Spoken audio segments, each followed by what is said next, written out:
First, let's clear up any confusion over the names of Saab's latest generation of cars.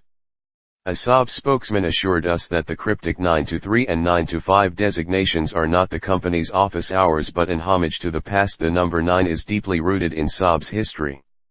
Long before the Beatles made it a mantra in Revolution 9, Saab, which began as an aircraft manufacturer in the 30s, used 9 as the first digit of its airplane labels and carried the practice over to its automobiles.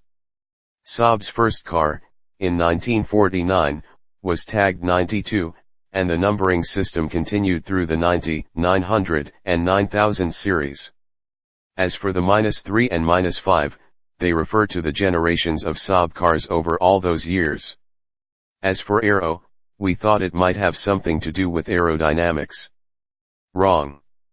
Despite the Wagon's low drag coefficient of 0.31, the term is more hat-tipping to Saab's aviation roots. The first Aero models, sportier versions of 900 and 9000 series cars, appeared in 1984. Today the company is highlighting its aircraft connection by calling one model Wagon, the name of a Saab jet fighter, and using said aircraft in commercials for the Aero series.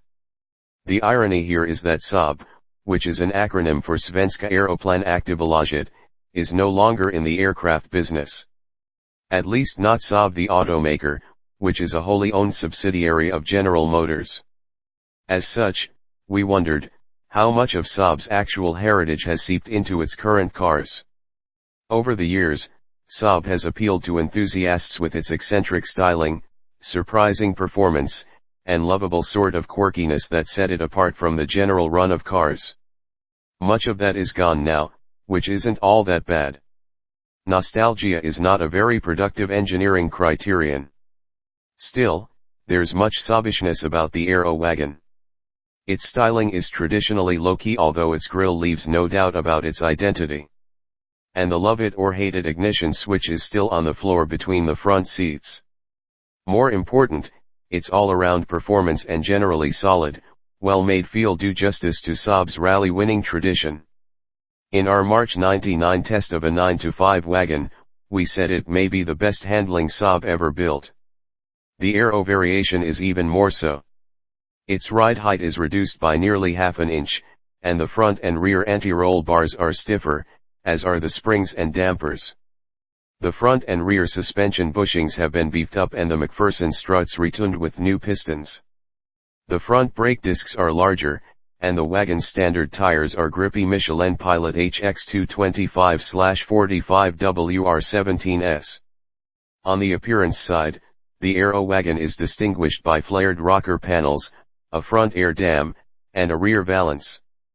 The wheels are alloy 10-spoke, 2-piece BBSs.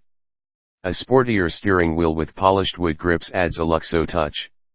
The biggest difference between the standard Saab station wagon and the Aero version is 60 horsepower. This Aero Wagon's 4-cylinder engine puts out 230 horsepower, and its boost is quite apparent, especially with a manual transmission. The automatic we tested is optional.